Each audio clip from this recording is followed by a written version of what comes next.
under some pressure, but doing a poll will help me because it'll give me some ammunition so that if they say we want your class back in and we want the exam proctored and all that stuff, which is, as I said, sort of the pressure I'm under, I can at least pop up the poll and say, look, the class would like to take it online. I'm okay with that. I'll send the poll out this weekend. Let's see where we get to. Maybe I can sidestep the pressure and I can, we can do this thing online because I'm presuming that the output of the poll will be fairly similar to the first poll where everyone said, come on, let's put this thing online. So I will do the best I can, I promise you. All right. Just before I dive into the lecture, I thought you'd get kind of a chuckle out of this. The exam date is the 9th, which I believe is effectively 2 weeks from tonight. So it'll kind of look like you're in class, but you'll be taking an exam instead of listening to me. Got it. Which might be a blessing, but I will, as I said, I will do the best I can to sidestep the pressure I'm under to bring you all back into the building, and I'll see if we can do this online. Because as I said, I know it'll be much better for everybody. Okay. Gotcha. So this is the midterm that's on the March 6th, and then No, it's March 9th. Oh, I'm sorry, March 9th, the midterm, and then the final would be like May, June, I believe. Well, that's actually another another good point. Okay, thank you. So on the syllabus, there's 2 final dates. If you look at the bottom on the schedule, right, there's April 27th and there's May 4th, both of which are obviously Thursdays. Gotcha. The school I had originally, when I got assigned the course, sort of the way I was told it works is I'm supposed to give you the final exam on the last day of classes, which is April 24th, because the last day of classes is May 1st. All right. Wow. The school now has said, oh no, why don't you give them the exam on May 4th, which is the Thursday after the last day of classes. So I think in the poll, maybe what I should do is let everyone sort of vote. We can either get it over with early, and I don't know what your other commitments are, including school, or you can have an extra week to study, and I can give it to you on the 4th. All right, so I'll do 2 poll questions. One is where's the midterm, and the other is what final exam date do you want? And I don't care. I want to do it in the friendliest format. Right. That's fair. Thank you. Appreciate it. Okay. So, all right. So let's talk advanced financial management.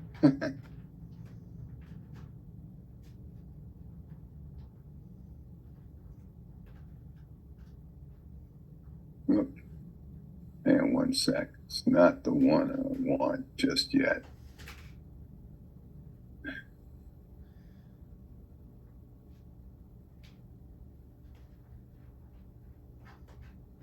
Sorry, just give me a second.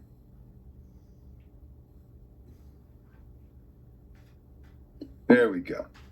So look, as financial managers, the real thing we're doing here, I mean, if you think about all the various topics that come up in this course, the real thing we're doing is we're risk managing. We're managing risk. We're risk managing the finances of an enterprise, right? And it starts with the initial acquisition of capital to start up the company. It then progresses into operational capital, so we can, create a business system, including product and sales and collections, and then it comes back to making a decision about the additional liquidity that the company can acquire, whether it's sort of saved into retained earnings after tax, or it's borrowed from some lending institution.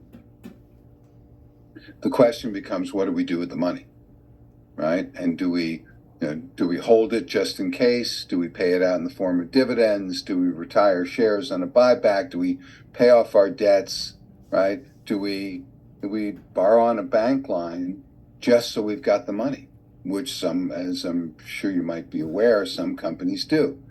It's all about risk and return, right? And so simplistically, if I told you that I thought that our operating margins were going to shrink from 20% to 5%, then the next step would be we'd have to revisit all the places that we're using money to figure out, given that our operating margins are low, what can we do to increase the margins, and what impact does the cost of capital have on our operating margins? So obviously, if we've got a bank line out with Citibank, which is going to be a variable rate bank line, and if short-term rates go way up because the Fed's just decided to literally kill the economy like a bug and step on it in order to ensure that there's no more inflation, and all of a sudden, short-term treasury bills are trading at 7 and 8%, which means bank lines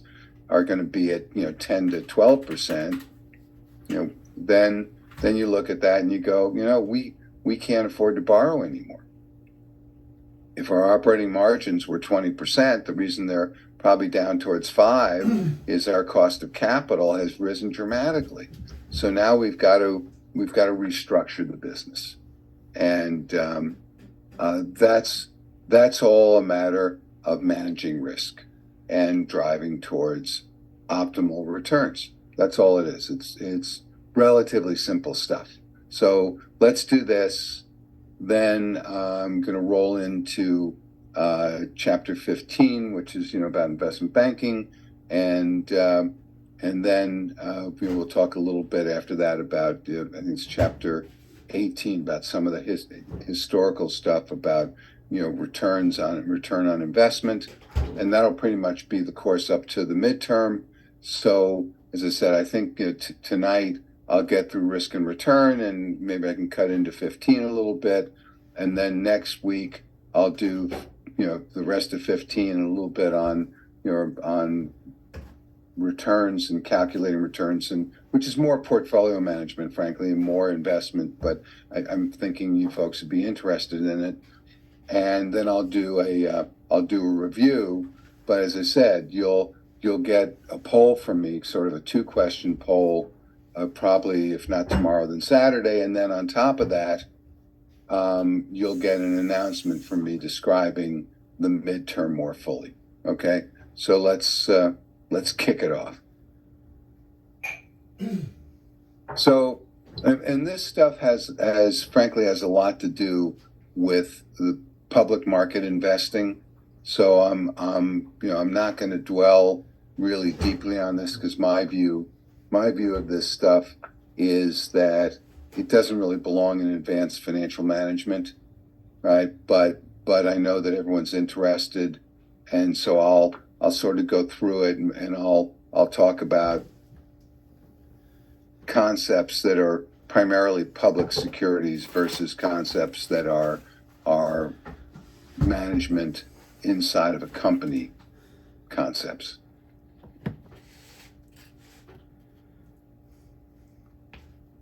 All right, so the first step is that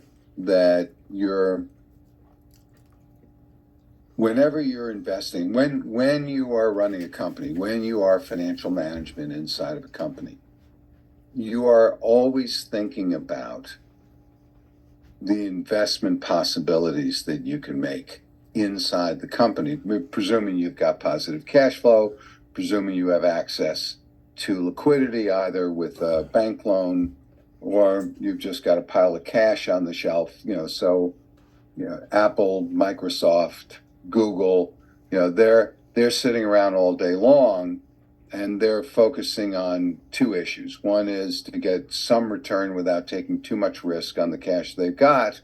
And then the other is, where do they deploy that cash, right? And so essentially, when they're looking at where do they deploy the cash, and even in a less liquid company environment where you're borrowing money, you want to look at what are the returns that you can get on this money. So in effect, your expected return is the probability of a return on a certain asset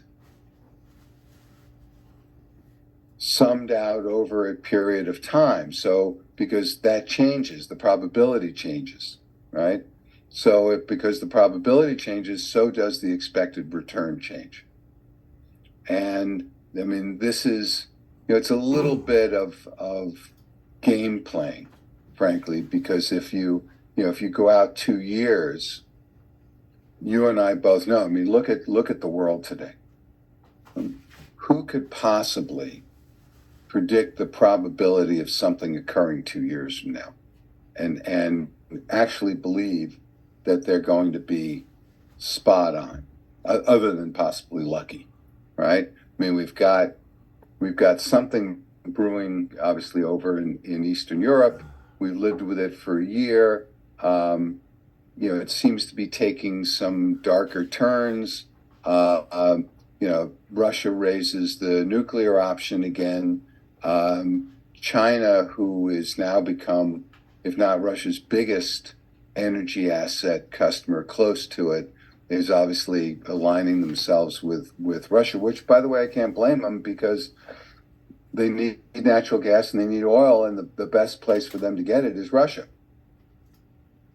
I mean, it's unfortunate that Russia did what they did in the Ukraine, but my personal view is that it was strictly about money. They just wanted to drive up the cost of oil and gas throughout Europe and into Asia, and this was, in their point of view, an easy way to do it. And by the way, we all, meaning NATO and the United States, set the stage for this, because when Russia invaded Crimea back in 2014, we all stood around and went, boy, that's bad.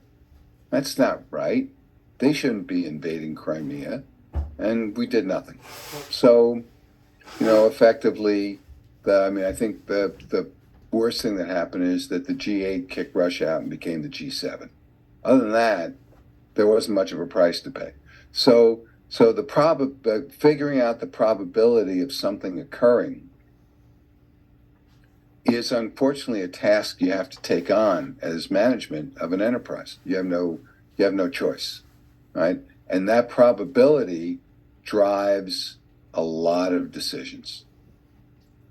If you're in the residential real estate business right now, and you're looking at where is your company going to be in the fourth quarter, as we're coming up into the selling season, right? It's February, and by April, homes should be trading, and I see some homes are starting to trade a little bit, even at sort of this early stage. And we've had a fairly warm winter, minus a bunch of crazy days, so I'm sure people are going out and looking at homes and that sort of thing. So now, in running our residential mortgage business, we have to look at where are we going to spend our money, right? So one of the assets in a service business like residential real estate are people. So, and in that business, the people have to have a license. So not only do you have to go out and hire people, but you either have to hire people who are licensed, or you have to go get them a license. You have to send them to school, right? Yeah, I think you can do it online. I've forgotten. Used to be you had to go to a class. You had to have so many hours in class. So effectively now, running our residential real estate business, we're looking at what we've got in the form of people and we've got to make a projection. And do we have enough people? And then on top of that, we had a pretty good run in our residential mortgage business. So obviously, you know, I don't know if you know the firms, but like Keller Williams is a good business model, right? They've got real estate brokerage offices all over the place, and they've got a central mortgage office, and they offer the buyer a little incentive, a cash incentive in the form of lower fees and so on, to use their mortgage company. So now we've got to make a decision, right? Should we hire more people?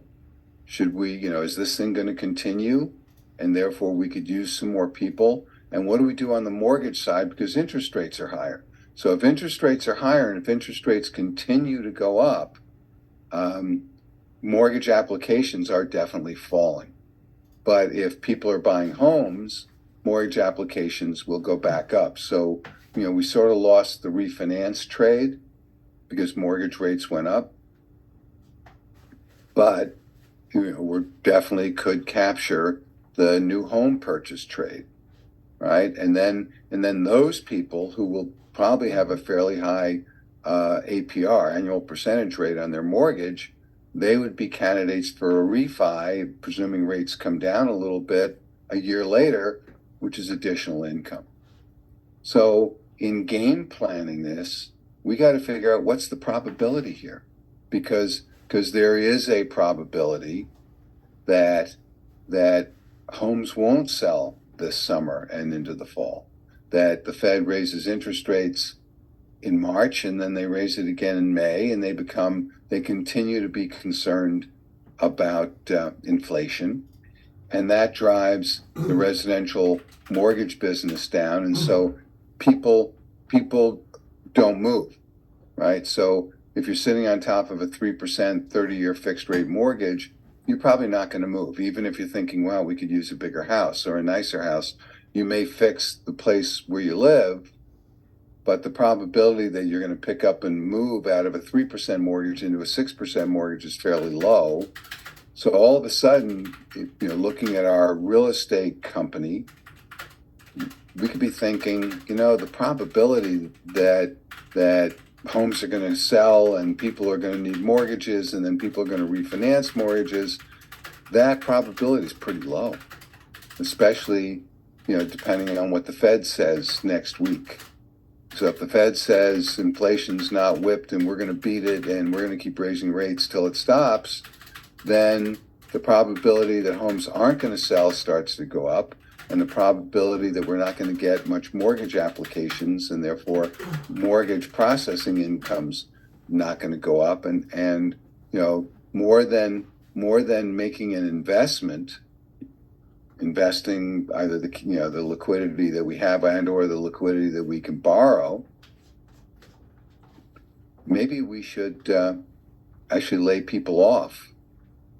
And maybe what we should do is start to reduce some of our overheads so our operating costs are less, and maybe we should even start to reduce our debt load, because we had borrowed before in order to handle all the volume we were getting.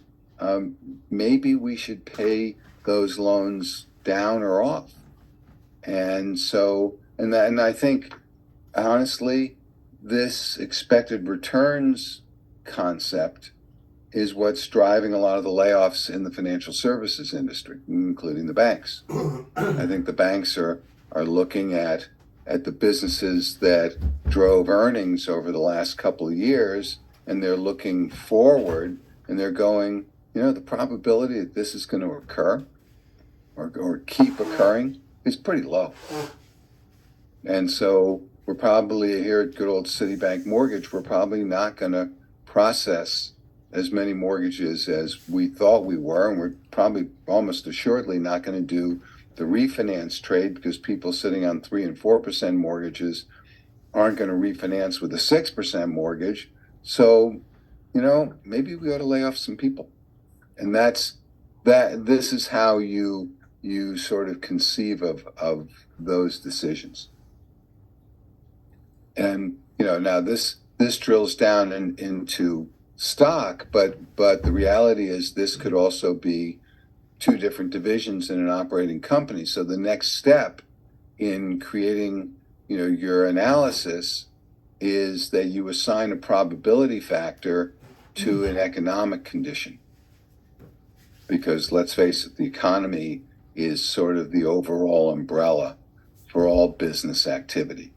And so in a high interest rate, bad economic environment with unemployment, for argument's sake, rising, which by the way I don't think will happen, but if it did, then we would probably head towards recession, right? So you want to pair your probability state P sub I with some level of economic conditions as they do in this table, right? So this could be a residential real estate company, and stock A, instead of being public common, it could be the residential real estate brokerage arm of our company.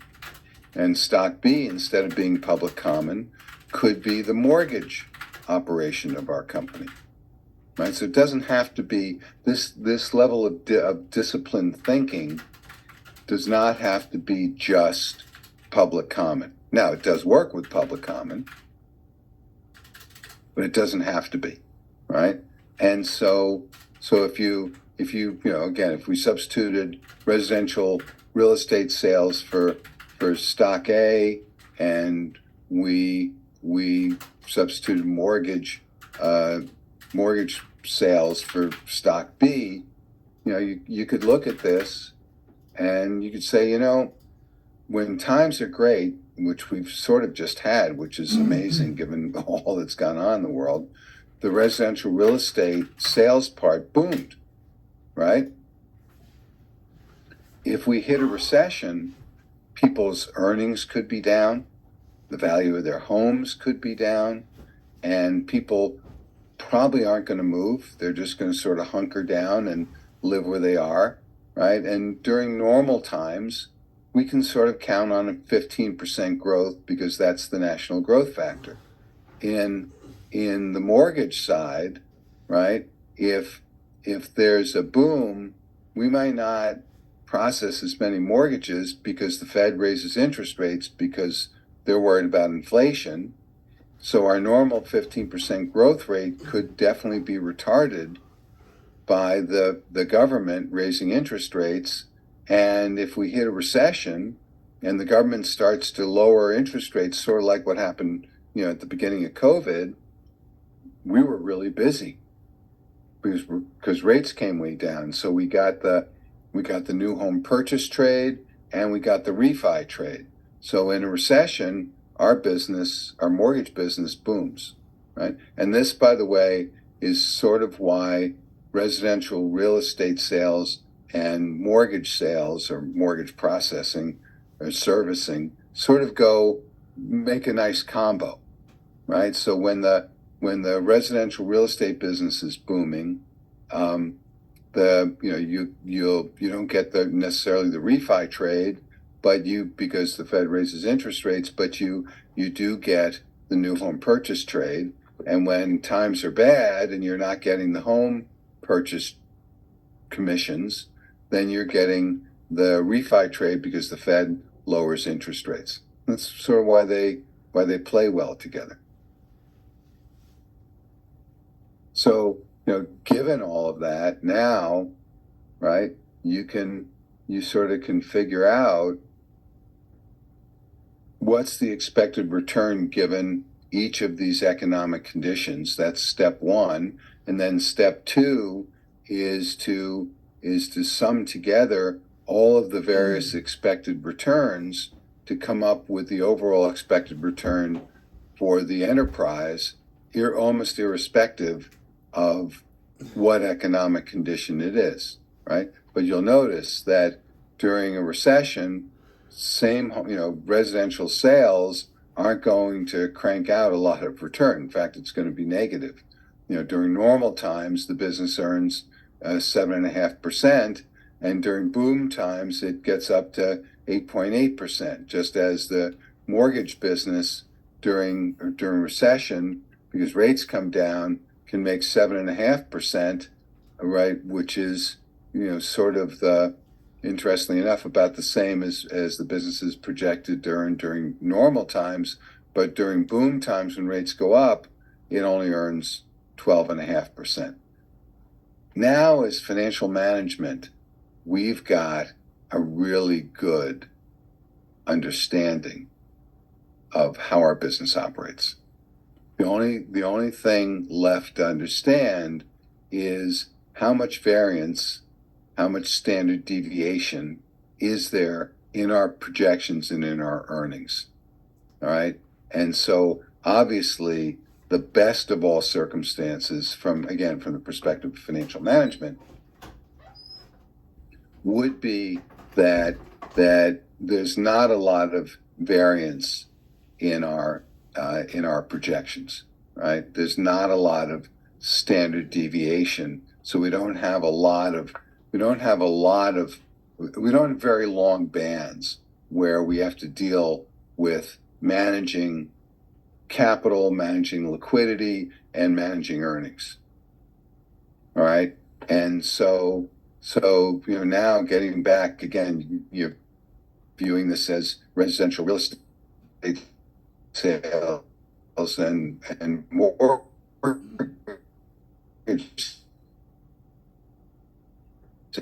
sales, as you can see, just by calculating this out, right, as mortgage business.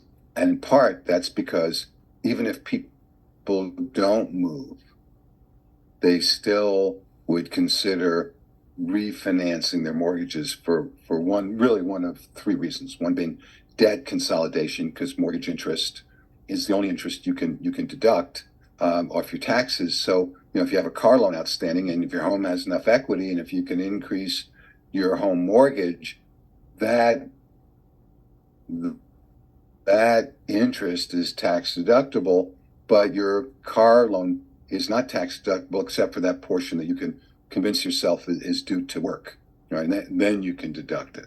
And then of course you got improve the house trade, and then you've got the lower my payment trade. So there's a lot of things that can happen that drive revenue in the mortgage business. Over in the residential real estate business, you need bodies, you need licenses, you need advertising, you need offices, right? And the salespeople need backup. So it's an expensive process. Mm-hmm. So no surprise, the variance and the standard deviation are greater, right? And it's lower in the mortgage business, and on top of that, the expected return on the mortgage business is a little higher. So if we were financial management of this enterprise, and we're looking down the road at the next year or two, my vote would be to expand the mortgage business and maybe cut back a little bit on the residential real estate business, unless we could make a really good case that the residential real estate business is going to boom, right? And if that's the case, then we should go ahead and increase that business. Now, this sort of flips back into publicly traded securities. Right? One of the best ways, and by the way, this also works in corporate management. One of the best ways to manage risk is to diversify, and that if you look at the history of American publicly held companies, what you'll see is that most companies were sort of one product, one focus companies, and which is great, and they were very good at what they did and had really big market share, but if that sector had a problem, an earnings problem, sales growth problem, whatever, if that sector had a problem, then and the company had nothing to buffer the negative impact of the problem in the sector. So along comes the conglomerate, which really starts in the 1960s. So in the 50s, even into the early 60s, investors were not super happy about accepting companies that had non-correlated operating divisions. And there were definitely companies that were doing acquisitions, but it was primarily vertical acquisitions, meaning something in its business process, and they were doing that to have more control of the business process and to have more control of their profitability, and that made a ton of sense. But all of a sudden, that still, by the way, doesn't stop the problems of our sector's bad, or the economic conditions are affecting our business badly, and the company would take a beating. So the company's share value or enterprise value would take a beating. So now along comes this concept of creating a conglomerate that uses the good management of the enterprise to manage these various companies, but on the other hand, the earnings of those businesses are not at all correlated. And that's how we developed all these conglomerates that became the darlings of the 70s and 80s. So first step in investment management, whether you're investing in stocks or you're investing inside of a company, is to diversify, and so the diversification creates this portfolio of assets. I said in the conglomerate, it's a bunch of companies that are not necessarily connected in any way and don't have any real correlation between their earnings and profitability. In a portfolio, it's roughly the same thing, but it's certainly more than one company. The definition of a portfolio is a financial asset, is an investment strategy that purchases financial assets, stocks, bonds, options, commodities, whatever, where there's at least two purchases made. Right? One purchase is not a portfolio. One company is not a portfolio. But once you get to multiple companies, obviously, then you're creating a portfolio, and then it just comes down to the impact of the various assets within the portfolio that create a portfolio return and a portfolio volatility. And this is where the whole concept of non-correlated assets came to play, where you develop either a personal portfolio of publicly held securities of some sort, or publicly traded securities, or inside of a company you develop a purchase of a whole bunch of different companies that don't have any real correlation, so that lowers the standard deviation. If everything's in the same industry, then the standard deviation can be very high of those assets. Whereas if you own four companies and 25% of your money's in these four different companies, but they're totally uncorrelated, they're in different industries and maybe even in different countries, now you can wind up with a very small standard deviation. So if one changes, the other doesn't necessarily change, right? So all you have to do to calculate out the expected return is, again, use the same formula, but you just got to use portfolio weightings, all right? And so that's effectively what this discusses. And again, this, as I said, this sort of rolls us into the public markets a little bit more than I think it should. So I'm not going to spend a lot of time. And this is a relatively easy concept, all right? You've got total portfolio value of just over $50,000, and you've got 5 pieces, and those 5 pieces range from 15,000 all the way down to 5,800. So you've got different portfolio weightings, which are reflected in the weighting column, W sub J, and and then you've got your expected returns, and then you get your weighted adjusted expected returns, and that tells you what you're thinking you're going to earn on this portfolio, right? Simple math. It's relatively easy, and as I'm sure you know, you can set this stuff up in Excel, no problem. All right. And then the question becomes, what is the impact on your portfolio of certain economic conditions? Right. So as I said, that this is both applicable in the public markets, where obviously things are a little more liquid or a lot more liquid, but it's also applicable inside of a company, right? So inside of a company, we've got 5 operating divisions.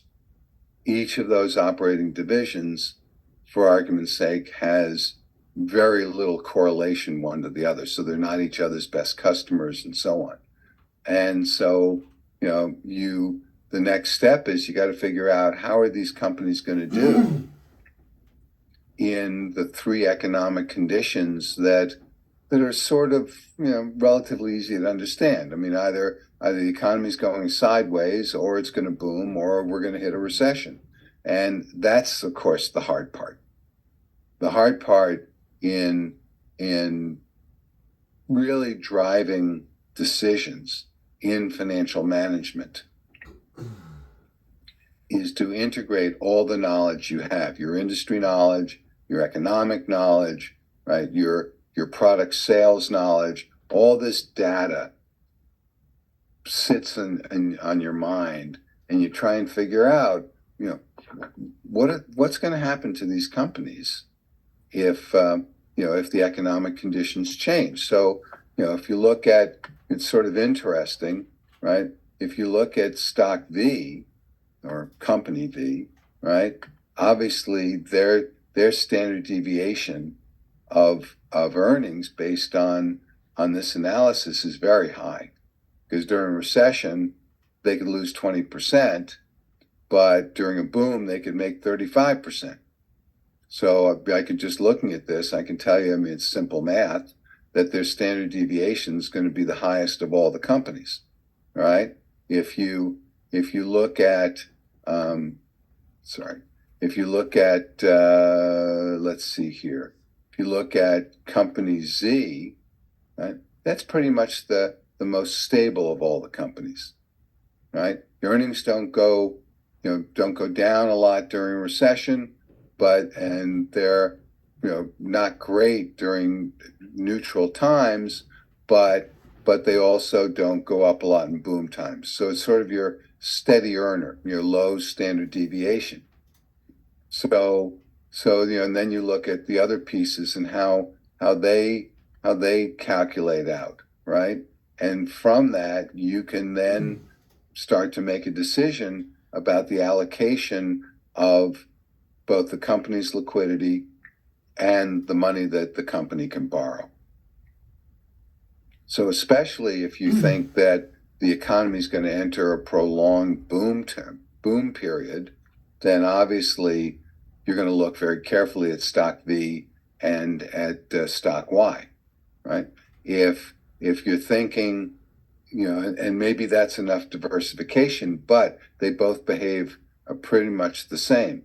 If you hit a recession, they lose money, and they lose a fair amount of money. If you hit a boom time, they make a fair amount of money, right? And during neutral times, they make a fair amount of money.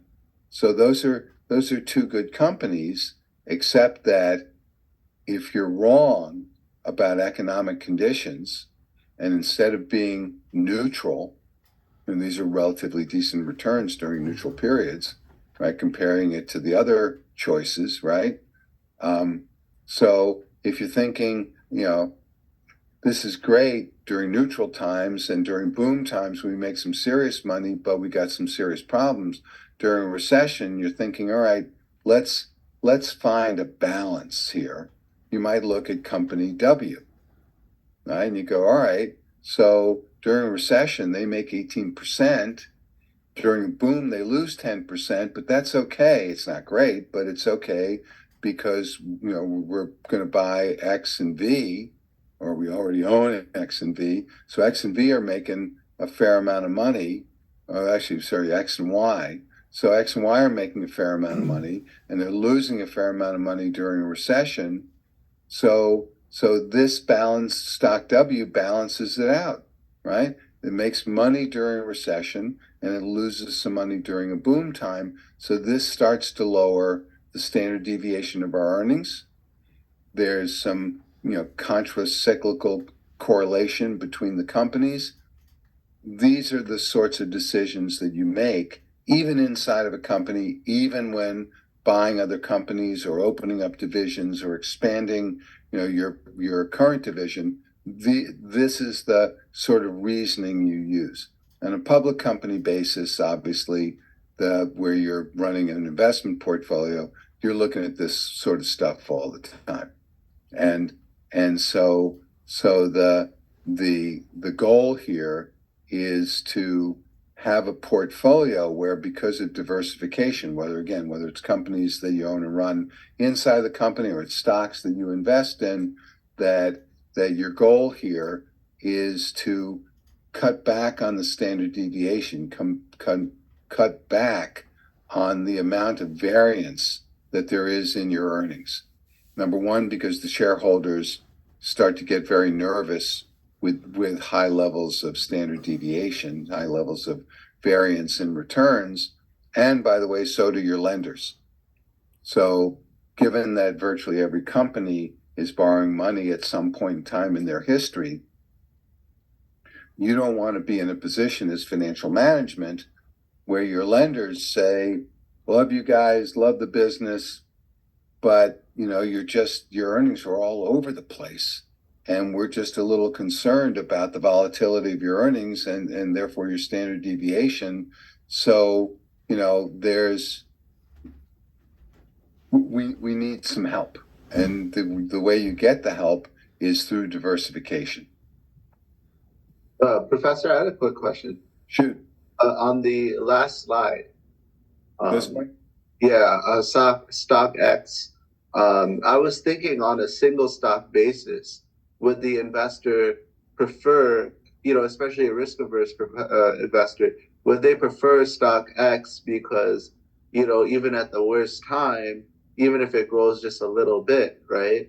The other ones have, larger drawdown, meaning max drawdown. So I was thinking just on a single stock basis, but then of course you can add the other components for the diversification of that. But on a single stock basis, would an investor prefer the stock X out of the choices?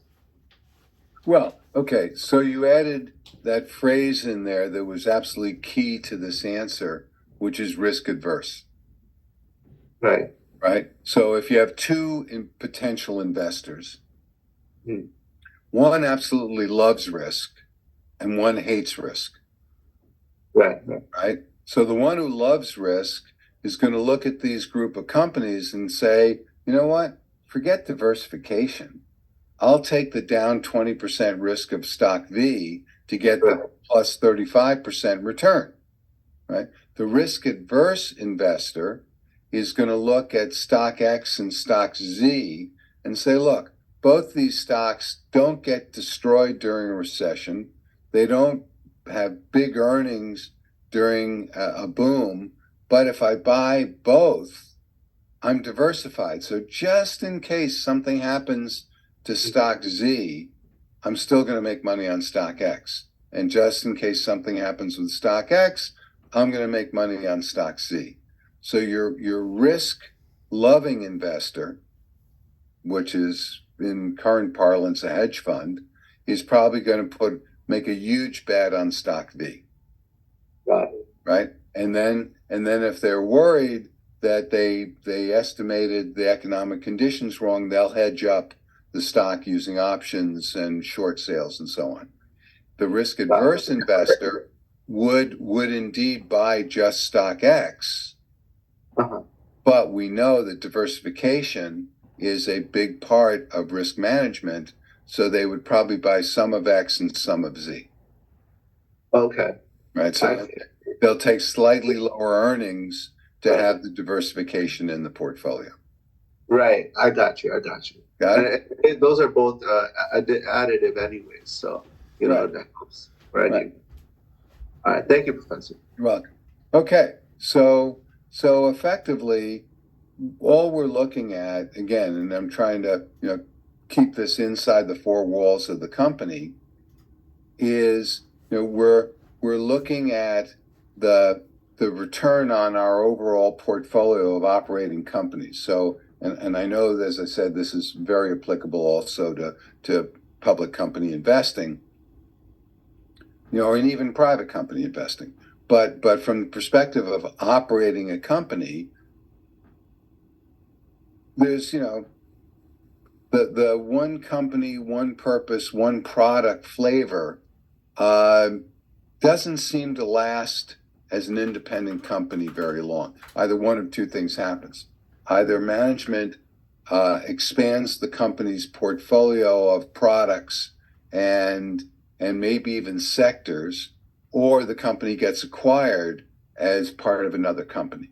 And you see this in the entrepreneurial sector of our economy all the time, where a company will start up and it's one product, and all of a sudden it gets acquired by some other company. Where there might be a correlation in their earnings, there might not. There might be an overlap in management styles, or you just upstream management responsibilities into the central management office of the enterprise. So in effect, what you're looking at as a financial analyst in these companies is you're looking at the independent return projections of each piece, and then you're just summing each of those pieces based on some level of portfolio weighting. So you're not giving the same weight to a $50 million enterprise as you are to a $200 million enterprise. So you have to evaluate them, but effectively the portfolio return is just the sum of the projections of all those returns.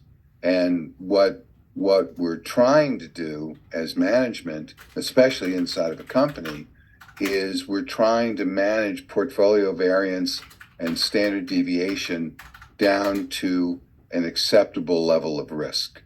And one way we can do it is by the correlation between the earnings of the various assets various companies that we own and manage. And by the way, the same theory applies to portfolio management in publicly traded securities, where there's a lot of work that's done on charting the long-term correlation between various assets. So, for instance, there's a negative correlation between the price of oil and the level of the major stock indices in America. So as the price of oil goes up, the value of the major indices tends to go down. So if you were a portfolio manager and you're thinking, I'm pretty extended here, and I own a lot of mid-sized companies in these major indices, and I'm a little worried that they may not go up and my performance may get clocked. Well, one thing you could do is either buy oil futures on the commodity exchanges, or if you can't do that, you could buy the stock of the major oil companies, right? And actually, if you look, the stock market's been off a little bit over the last couple of months. The oil companies, as I'm sure you can figure out, are doing very well. All right. So in effect, this whole concept of standard deviation variance portfolio risk is something that you're dealing with inside of a company as well as outside of a company. And the big problem is you got to figure out, where's the economy going? Right? So, right now, you could look at it and say, look, there's a lot of layoffs in the financial services industry. Those people get paid pretty well. That's got to affect disposable personal income. That's going to start to drive down some of the other revenue that's realized on a more local level, like, the deli, the dry cleaner, the drugstore, and so on. So that could cause earnings to go down at those enterprises, and that could therefore cause unemployment to go up at those enterprises. So maybe we've seen the low for unemployment, and maybe unemployment's going to start to go up, right? And so maybe we re-weight recession from 0.25 to 0.40, and we maybe take some of the weighting out of neutral, and we leave boom alone, and then we recalculate all this stuff, right?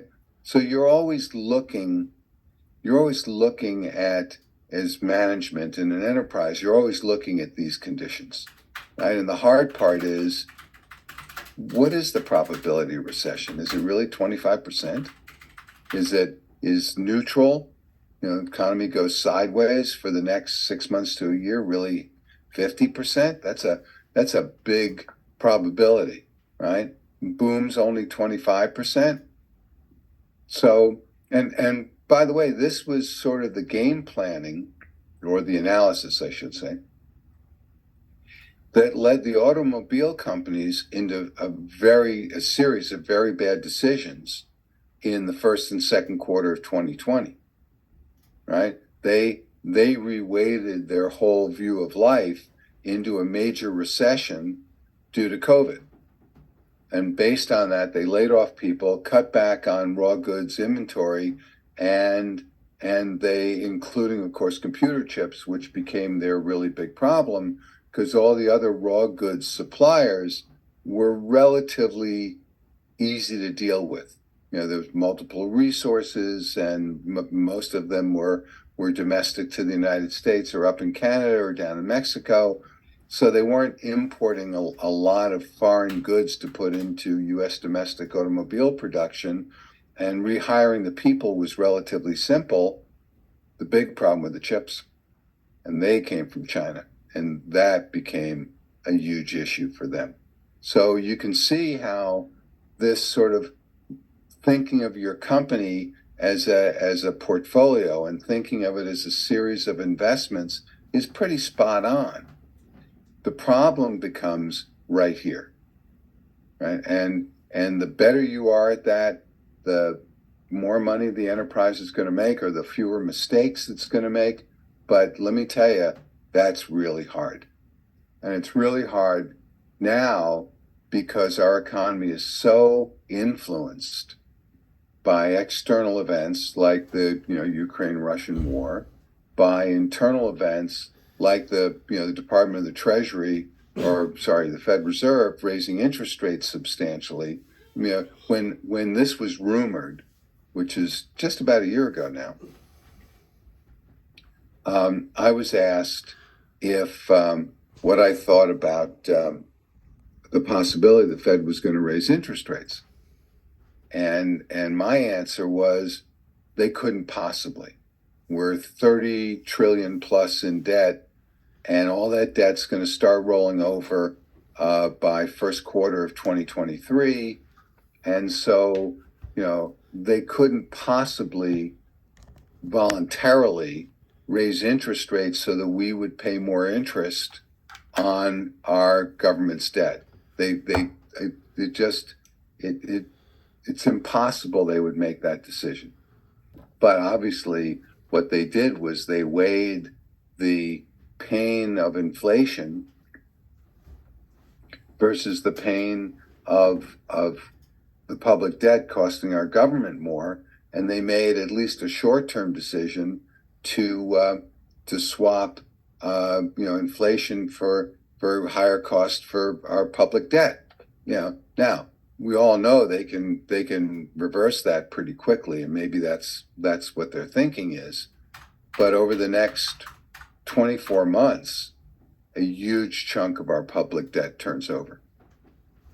And if they keep raising interest rates, and if the debt ceiling becomes an issue, and who knows, let's take it to its worst degree, we lose our AAA rating, and we get downgraded to a AA or even a single A, So the government could pay a huge premium in order to roll over our public debt. They're eventually going to have to turn to the citizens of our country and go, really sorry, but you got to pay more taxes. We tried rolling the debt over, and we were worried about inflation, and no one wants to pay $2 an egg. So we did the best we could, but we hurt the economy in the process, and interest rates have gone way up. So all the rollovers cost us more than the public debt before. We've got to stop this. We've got to head back towards lower deficits and maybe even a balanced budget. And the only way we can do that is to raise taxes. And that's what's in our future if they don't do this right. And you can, God bless the man, because I think he was and still is obviously a great U.S. citizen. But Jimmy Carter listened to Arthur Burns, and he didn't have much of a grasp of fundamental economics. And in the process, he damn near killed our economy. I mean, government debt went to double-digit interest rates, which was only I think at that point, was only the second or third time it happened. I know it happened during the Civil War, and I think it might have happened sometime in the early 1800s. But other than that, our government's been able to borrow all it needs at single-digit interest rates, and fairly low interest rates on top of that. And here we are rolling over 2% debt, 3% debt, 4% debt, and we're paying 5, 6, and 7%. And one more hiccup, and we'll be paying 9, 10, and 11%. As I said, eventually they're going to look to our labor force and go, sorry, folks, but taxes got to go up. And I'm praying it doesn't get there. Okay, so in the process of trying to figure out the impact of the economy on our corporate operations, as I said, the same thing sort of happens over in the public markets, where the economic conditions contain company announcements, economic announcements, federal policy announcements, monetary policy announcements, and of course external aspects, external events that can dramatically affect our country, right? So all of that has some level of expectation. There are economists, as you well know, who spend all day long looking at the real price of goods and services, and the impact of wages on our economy, and the impact of employment and unemployment on our economy, right? And the availability of the labor force. And they look at all these things and they develop a scenario based on their analysis. That's the expected portion, right? The surprise component, we've had a ton of those lately, right? Let's start with COVID. If you knew that COVID was coming, and you understood the huge potential negative impact of COVID, you could have shorted the market in January and early February of 2020 and made a fortune, right? And then you could have reversed it once you realized that we weren't all going to drop dead, and reversed it in April of 2020 and made another fortune. All right. So the surprise components really